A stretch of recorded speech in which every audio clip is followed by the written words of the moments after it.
Assalamualaikum warahmatullahi wabarakatuh. Saya Wantri Novita dengan NIM 2120201079. Kali ini saya akan membahas materi mengenai materi IPS SD MI. Mari simak video berikut ini. Pada materi IPS SD MI, yaitu pendidikan, IPS adalah penyederhanaan atau adaptasi dari disiplin ilmu-ilmu sosial dan humaniora serta kegiatan dasar manusia yang diorganisasikan dan disajikan secara ilmiah dan pedagogik atau psikologis untuk tujuan pendidikan. Definisi tersebut berlaku untuk pendidikan dasar dan menengah.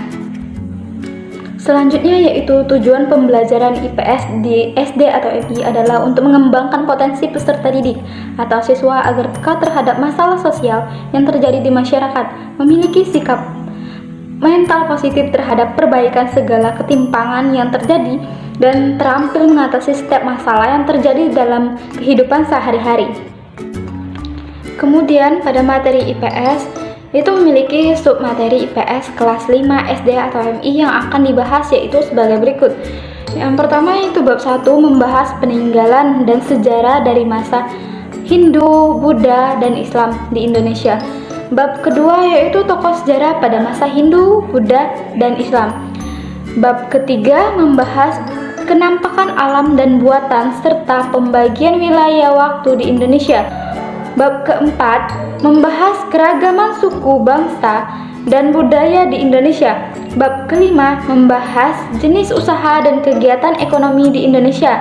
Dan bab keenam perjuangan melawan penjajahan Belanda dan Jepang. Selanjutnya yaitu submateri pada kelas 6 SD atau MI. Untuk materi ilmu pengetahuan sosial yang akan dibahas di kelas 6 SD yaitu sebagai berikut. Bab 1 membahas perkembangan sistem administrasi wilayah Indonesia. Bab kedua membahas terbentuknya ASEAN. Bab ketiga membahas kenampakan alam dan keadaan sosial benua-benua di Indonesia serta perkembangan negara-negara di dunia. Bab keempat gejala alam di Indonesia dan negara tetangga seperti gempa bumi, tsunami, serta cara menghadapi bencana. Bab ini membahas dampak globalisasi serta peran globalisasi di Indonesia.